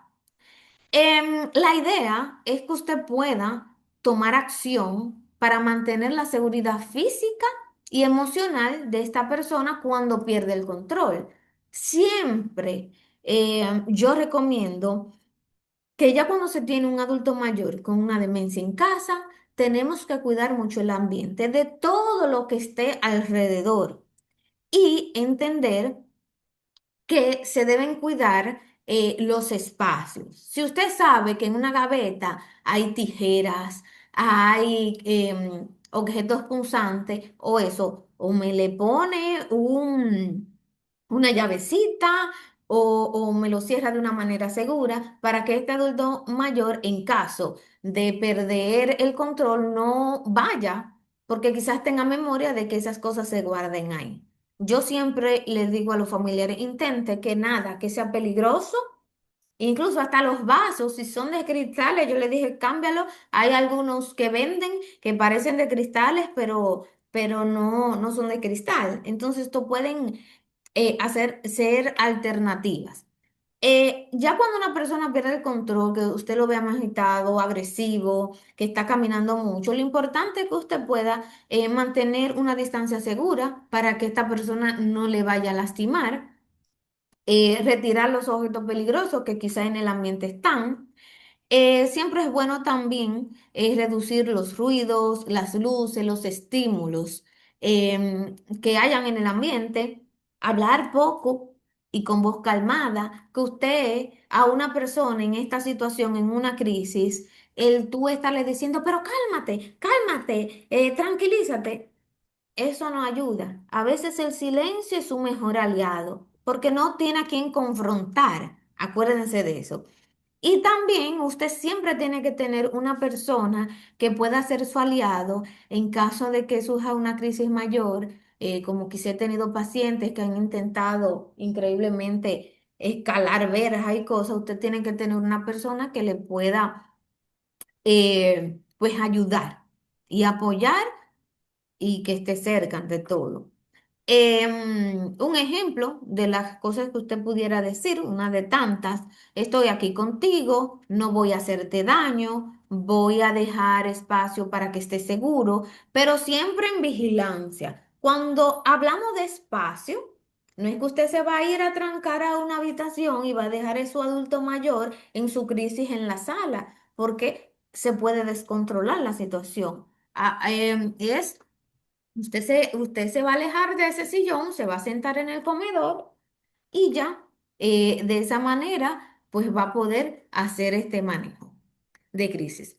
Ahora voy a hablar brevemente, tengo un poco creo el tiempo arriba, algunas estrategias según conductas específicas. Ejemplo, algo que se da mucho es la agitación, que puede ser causada por muchas cosas. Una persona que tenga hambre, dolor, incomodidad, exceso de estímulo, de luces, de ruido, de música, o simplemente se siente confundido. ¿Qué podemos hacer exactamente cuando hay una persona agitada? Bueno, verificar las necesidades básicas.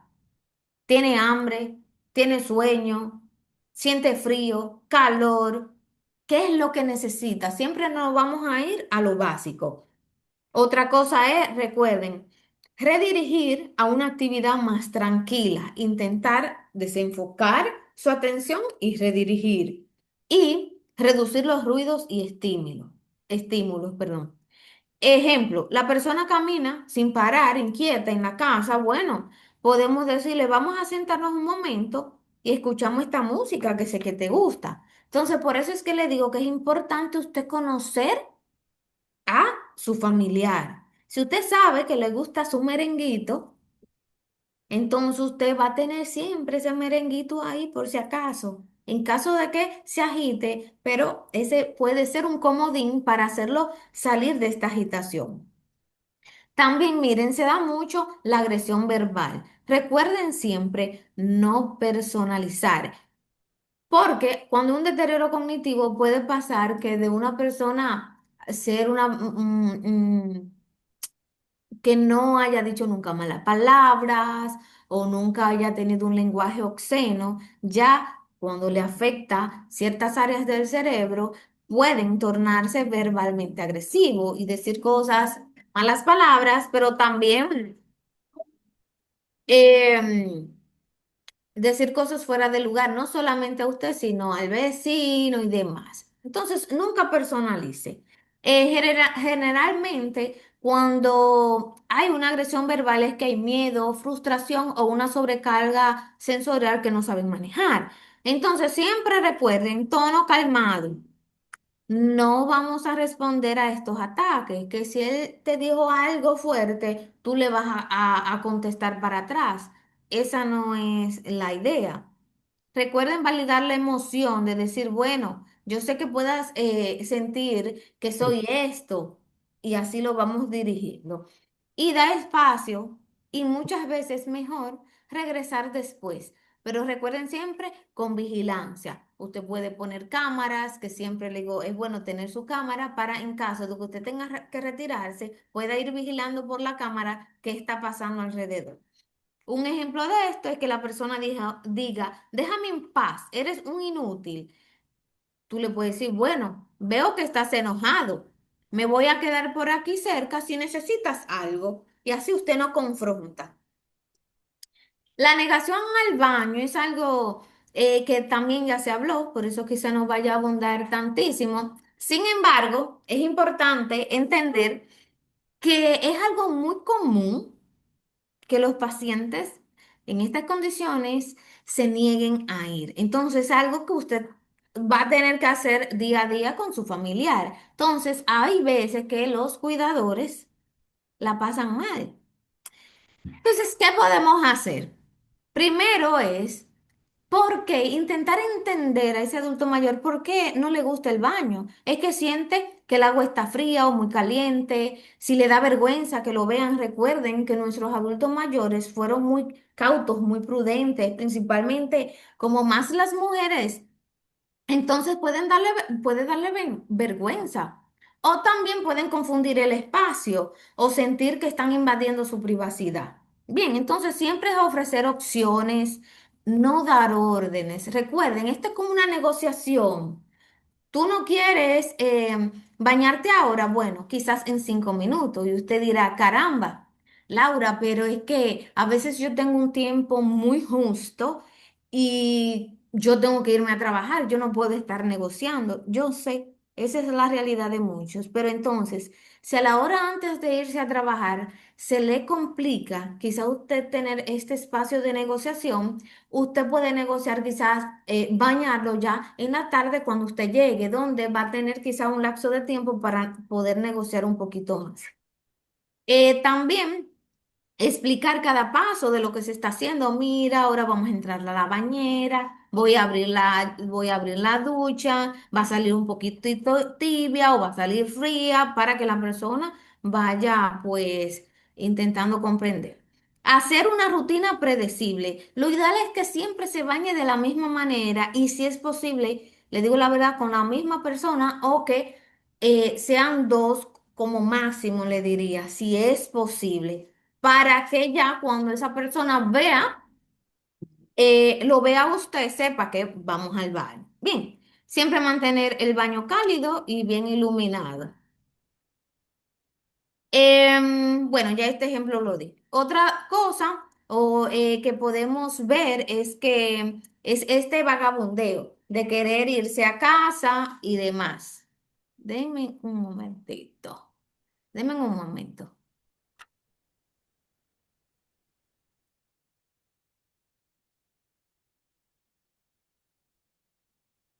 Ah, aprovechando ese espacio, cuando Laura termine, se va a colocar el video de la doctora Castillo y entonces yo le voy a pedir que las preguntas que tenga la escriban al chat, ¿de acuerdo? Sí, vayan poniendo sus preguntitas. Entonces, miren, el vagabundeo es algo que se da mucho también, el pararse, agitarse. Y generalmente lo que implica es que hay una inseguridad, a veces puede ser por una nostalgia o una desorientación temporal. Esto pasa mucho, la desorientación. Yo creo que muchos se dan cuenta que dicen, yo me tengo que ir a mi casa, aún estando en casa. Entonces, recuerden, validar el deseo de ir a casa. O tú quieres ir a casa. eh, Entiendo que sí, que quieras ir, pero no decirle, pero tú estás en tu casa, tú no estás viendo. Entonces, bueno, redirigir, usar siempre objetos que den seguridad, como fotos, música, mantas y demás, y mantener un entorno seguro. Un ejemplo de esto, me voy a mi casa, que este no es mi hogar, bueno, entienda que quieras ir a casa, acompáñanos a sentar un momentito mientras buscamos qué necesitas. Usted dirá, pero como les dije ahorita, esto no es mentir, simplemente es redireccionar. Y con eso tenemos que estar claros. La idea es que la persona no se agite ni tenga una carga emocional difícil de manejar que profundice, bueno, pues la situación. Ver.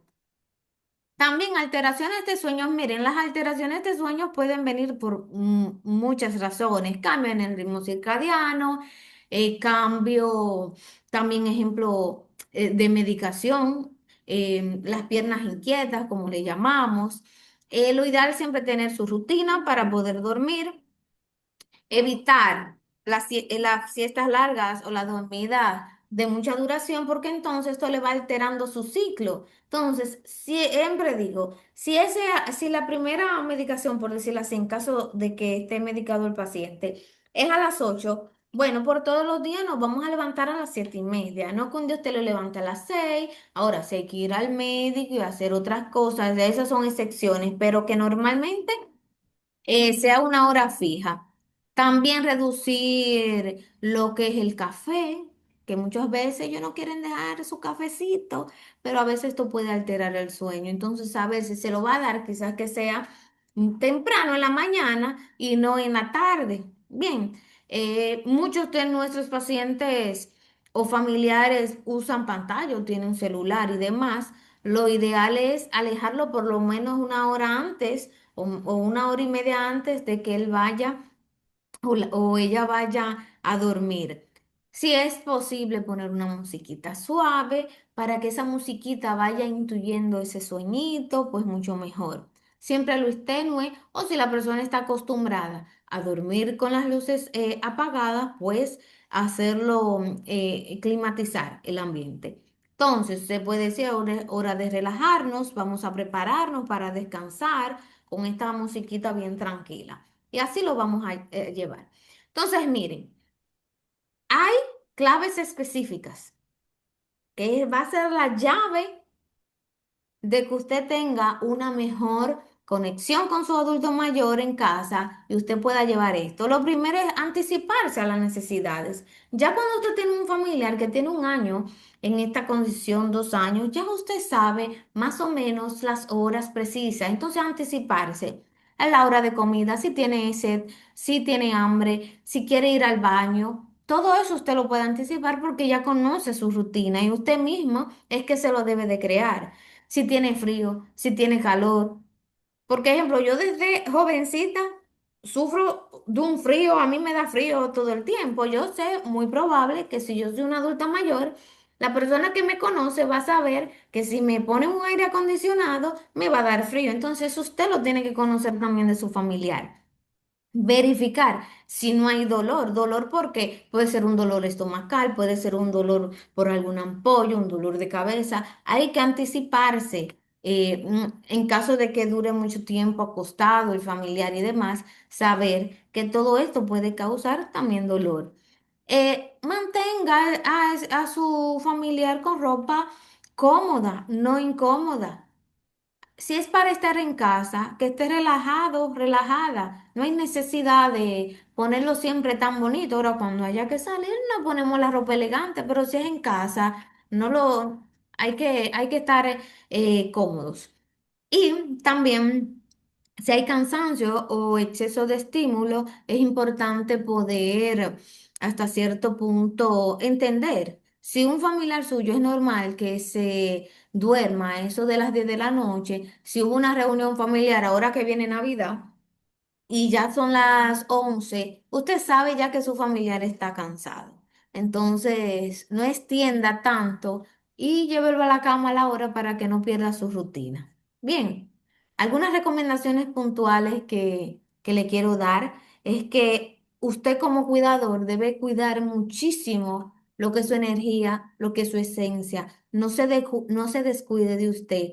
Evite caer en este síndrome del cuidador que a veces los cuidadores terminan más cansados que el mismo paciente, entonces debe de cuidarte. Em, Siempre digo, no lo tomes personal. Estas personas no hablan así, no te hablan así porque quieren. em, y es bueno siempre que usted pueda celebrar sus victorias. Si en un día ese adulto mayor se mantuvo sereno, eso es una victoria. Si en una semana ese adulto mayor pudo seguir una rutina, celebre esa victoria y ante todo acepta que siempre van a haber días difíciles, pero no imposibles. Recuerda también que tú no estás solo, hay muchas personas igual que tú viviendo, quizá no igual, pero semejante a lo que estás viviendo y por eso es que estamos intentando hacer estos grupos de apoyo para que usted sepa que no está sola, que no está solo y que puede contar con un equipo que le podemos pues ayudar a poder entender mejor todos estos cambios en los adultos mayores.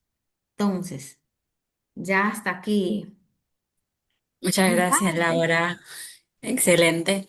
Recuerden, los adultos mayores no podrán recordar las cosas recientes, pero siempre van a recordar cómo ustedes lo hacen sentir. ¿Mm?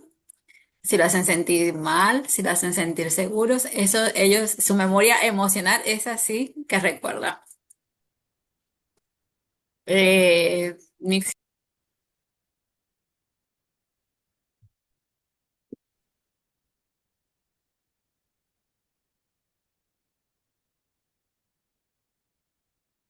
You're Anthony.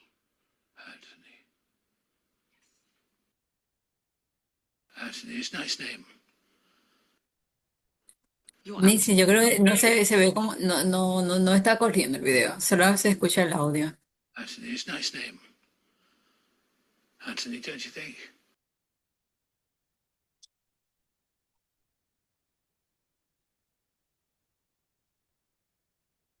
Do you know her? Who? You're Anthony. Anthony.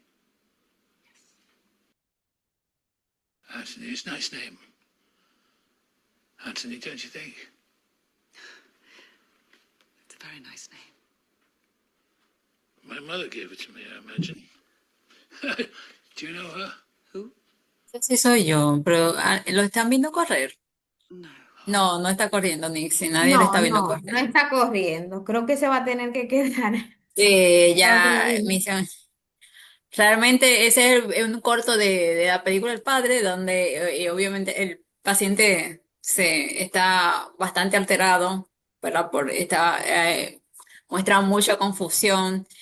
Y vemos como la actitud calmada de la persona que le está acompañando, esa forma de hablar, de validar sus emociones que hemos hablado, le ayuda, ¿verdad? ¿Cómo se siente? Realmente es difícil. Imagínense como desconocer todo, empezar a desconocer tu entorno, empezar a desconocer incluso a los propios familiares.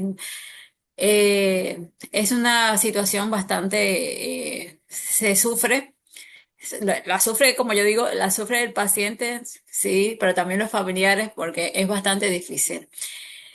Yo voy a hacer, hay una pregunta que es para la doctora Marcia Castillo. Es una persona que dice que su familiar tiene dos preguntas relacionadas con la demencia vascular, que fue el diagnóstico reciente que le hicieron a la persona. Dice, a veces siento que el efecto de la medicación dura poco lapso de tiempo o que hay acostumbramiento. Es decir, las 2 primeras semanas de un medicamento nuevo, duerme bien, está bien de ánimo, etcétera, pero después con el paso de los días volvemos hoja cero. Y la segunda pregunta, que es sobre las fluctuaciones cognitivas, que a qué se debe la selección de recuerdos. No sé si si logró entender a través de la disertación, pero si no se responde, porque recuerda algunas cosas muy lejanas en el tiempo y otras recientes no. Entonces, Marcia, si quieres mencionar el efecto de la medicación, porque a veces sienten que se pierde el efecto de la medicación ya luego de un tiempo. La segunda pregunta ya ha sido respondida, creo, claramente por todos, haciendo acopio de la ley de Jean Ribot, que explica que se pierde primero la memoria reciente y luego la memoria tardía, o lo que se llama la pérdida del gradiente, que realmente es una réplica de un patrón de Madame Curie, de la física. Y lo otro en cuanto al posible acoplamiento rápido de los fármacos, tiene que ver con muchos factores. De hecho, hay factores que son inherentes de la persona. Hay personas que son acetiladores rápidos y entonces se acoplan rápido a un fármaco y crean una tolerancia rápida. También si hay interacción con otros fármacos, pacientes que a veces están medicados con varios fármacos que son por las mismas vías, y esto pasa mucho cuando hay medicamentos de neurología, psiquiatría. De aquí la importancia de la intervención del geriatra, del psicogerontólogo, que ayuda a organizar las propuestas farmacológicas. Y ya por último, hay situaciones que aumentan la excreción de ciertos fármacos, pero más que nada muchas veces son factores inherentes. El familiar siempre recuerda, mira, como que siempre esta persona ha sido difícil para acoplarse a los fármacos, ha sido difícil como medicarlo. Y eso pasa mucho con la neuropsicofarmacología, que hay cosas que son como muy impredecibles. Bueno, Había otra pregunta ahí que creo que la sí. respondieron, que era de cómo ayudar en la desorientación y la deambulación nocturna. Hablaste tú un poquito y Sí, hablo también.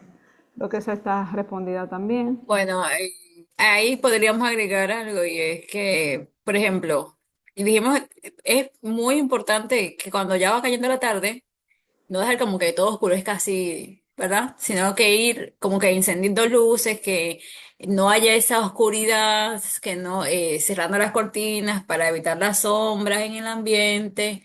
En la noche, es inevitable que a veces se levanten y ir al baño, como dije, despejar. Que el espacio donde ellos duermen esté despejado, que no hayan cosas con las que se puedan tropezar, si se levantan. Y para evitar que estén despiertos, es bueno, por ejemplo, tener una lucecita así tenue, alejada. Si puede estar fuera de la habitación y que como que proyecte un poquito de claridad, cuestión de que si se levantan no estén a oscuras totalmente, perfecto. Pero eso, una luz muy, muy tenue que no esté totalmente oscuro el espacio, que cuando ellos se levanten no estén con ese shock de que no saben dónde está porque no ven nada. Y también algo muy importante que se deben evitar caídas. Entonces, en esta desorientación nocturna, a veces sucede mucho la caída y eso hay que evitarlo. Parece Sí, yo creo que otra cosa que ayuda a mejorar, además de limpiar el entorno y quitar, por ejemplo, alfombras, elementos muy coloridos, espejos, sobre todo, que... porque los espejos confunden mucho a los pacientes, ya que a veces no se reconocen en el espejo por lo que tú decías, ellos viven en una etapa anterior de su vida, en esa desconstrucción de la memoria biográfica, pero también las lucecitas tenues de esas de niños se pueden colocar a cierta distancia, como tú dices, una lucecita sobre todo mortecina, porque sabemos que la luz azul relega la melatonina y puede afectar un sueño que ya de por sí tiene el ritmo circadiano afectado. Y en cuanto al tema de la puesta de sol, que ya ha sido tocado, hay como patrones que son muy típicos. Las mujeres muy frecuentemente se quieren ir a la casa a cuidar la niña que ya no está o a cuidar a mamá que ya no está. Es un discurso que está muy anquilosado como en esa memoria emocional que tú mencionabas. Y generalmente los hombres es al trabajo. Entonces, sí tener como ya armado ese discurso puede ayudar porque no nos toma como así, de improviso. Preparar esa rutina que nos ayude que cuando viene ese estado de puesta de sol, ese estado crepuscular, ya tenemos como las herramientas ahí como en la mano para confrontarlo o gestionarlo, mejor dicho.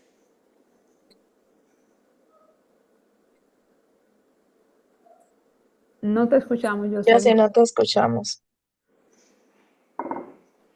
¿Me escuchan ahora? Sí. Ahora sí. Ajá. Bueno, que para eso, por eso son importantes las rutinas. Si tú sabes que ya a esa hora empieza, ¿verdad? Esa, esa conducta, tener algo que hacer, y agregar algo que se haga ahí en ese momento, pues, para reorientar, ofrecer, tener algo que hacer es muy, muy importante.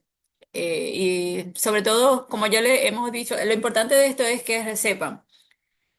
¿Por qué está emitiendo esa conducta? Realmente hay una base neurobiológica. Su cerebro no funciona igual que el de nosotros.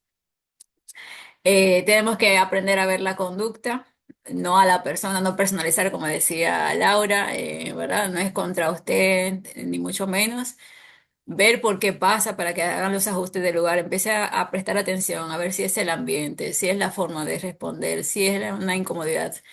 Prestar atención es muy importante y hacer los ajustes del lugar. Y sobre todo, si están aún así preocupados y desorientados, hay grupos, hay profesionales, hay psicogerontólogos, hay neuropsicólogos, hay neurólogos y hay grupos como este, como Procare, que están ahí para darle soporte, darle ayuda y acompañarlos en este proceso que sabemos que puede ser un poquito desgastante si se hace solo.